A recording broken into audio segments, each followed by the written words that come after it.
Welcome to the virtual commemoration of the 76th anniversary of the liberation of Cabanatuan prisoners of war and Cabanatuan Raid. To officially begin, here is the message of PVAO Administrator Undersecretary Ernesto G. Carolina.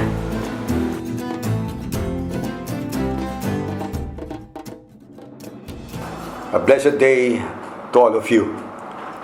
I'd like to extend my felicitations to the residents of Cabanatuan, the local government executives, and the public servants for all your efforts in commemorating this auspicious event. Today marks the 76th year liberation of Camp Pagatian prisoners of war at the onset of the Cabanatuan Raid. On the night of January 30, 1945, before the successful liberation of Filipino and American prisoners of war, the joint operation of the Filipino Guerrillas, the Alamo Scouts, and the U.S. 6th Ranger Battalion conclusively prevented Japanese reinforcements at Pagatian concentration camp.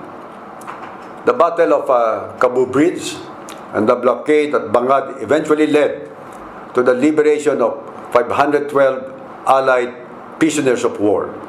This was considered as one of the most successful rescue missions of the U.S. military history.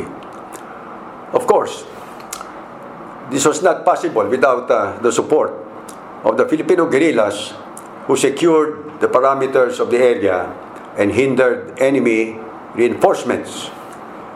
Fear may have surged among Filipinos during the war, but our guerrillas remained strong-willed to fight and defend the nation during the darkest hours of our country. They have demonstrated honor and valor, fighting for our freedom without fear nor hesitation. For that alone, their legacy shall be remembered, celebrated, and emulated. As such, it is our honor and duty to uphold our veterans' heroism and patriotism. May their heroic sacrifices remain as inspiration to our countrymen, especially in this time of pandemic. We dedicate this day to our veterans in Cabanatuan. Your services and sacrifices will never be forgotten. Rest assured that we will stay committed in ensuring your well-being and that your tales of heroism remain the foundation of our free nation. Thank you for all that you have done for our country. Mabuhay ang mga veterano, mabuhay ang mga Pilipino. Thank you very much, Yusek Carolina, for that message. This time around, we have the National Historical Commission of the Philippines Executive Director, Restituto L. Aguilar, to tell us the heroic deeds done by our Filipino heroes that led to the liberation of many. It will be followed by an audio-visual presentation prepared by PVAO Public Affairs.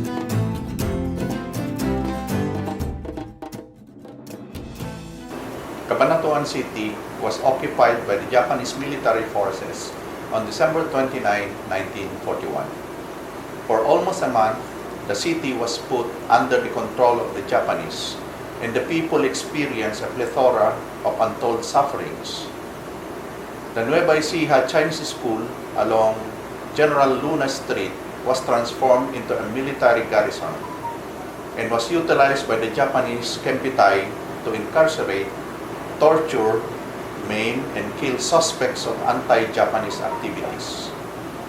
Camp Pagatian, which was once a military training camp before the war, was also converted into a prisoners of war camp for those who survived the infamous death march starting on April 9, 1942. In order to completely segregate the Americans from the Filipino prisoners of war, the Japanese began transferring the Americans to 3 Cabanatuan prison camps, which were 5 to 8 kilometers apart in late 1942. When water became scarce in Camp Number 2, the prisoners were transferred to Camp Number 1. In October 1942, Camp number 3 was permanently closed and prisoners were all transferred to Camp number 1. During the first 8 months of American incarceration in Cabanatuan, 2,400 prisoners died. The Cabanatuan market and churches, which were converted into Japanese headquarters, were accidentally carpet bombed on January 14, 1945 by American planes. The whole town was in general disarray as human bodies were scattered everywhere.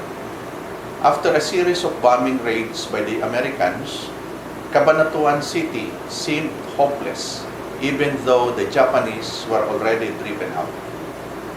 On January 27, Filipino guerrillas alerted the 6th U.S. Army headquarters of the presence of about 300 to 500 American prisoners in a stockade at Pagatian, east of Cabanatuan. The 6th Ranger Battalion, aided by the Alamo Scouts, was assigned to undertake the rescue operation. However, the operation was postponed when Filipino guerrillas reported some 7,000 Japanese transient troops near Pagatian. In the morning of January 30, 2 men reconnoitered the area and gathered enough detailed information to enable the rescue operation. That same evening, 2 groups of bazooka-bearing guerrillas, numbering 60 each, blocked east and west openings to the stockade to support the rescue force that attacked the area from 3 sides. Some 800 Japanese, attracted by the firing, approached the roadblock and were eventually killed by the guerrillas. The guerrilla force also effectively repelled the enemy tanks, and by the end of the encounter, 9 of their own men were lost. By 8:15 p.m., the rescue operation concluded successfully with 512 prisoners released.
that ends our virtual commemoration for today. This has been Felice Lois Lanya. Thank you very much.